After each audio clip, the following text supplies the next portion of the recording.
I never thought moving into a quiet neighborhood would lead to the most terrifying night of my life. It all began when a woman named Karen, who claimed to be the HOA president, demanded that I pay her $1,500 in dues. I explained politely that my property wasn't under any HOA, but she didn't like hearing no. Her glare told me trouble was coming.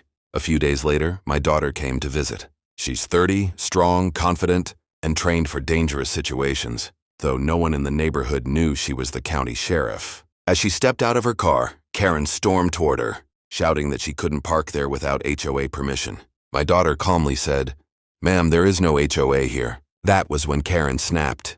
In one shocking move, she pulled a gun from her purse and pointed it straight at my daughter. My blood froze. Neighbors gasped. I wanted to run forward, but before I could move, my daughter stood her ground, not flinching even for a second. Slowly, she pulled out her badge and said in a voice so firm it shook the air, "Karen, you just pointed a firearm at the county sheriff. Drop the weapon now." Karen's face went pale, her hand trembling as she tried to backpedal, but it was too late. A hidden mic on my daughter's belt had already called for backup. Within moments, patrol cars screeched into the street, sirens flashing, officers swarming. Karen's weapon was seized and cuffs locked tight around her wrists. The neighborhood stood frozen in disbelief. Just when I thought it was over, another twist came out. Turns out Karen wasn't even a homeowner.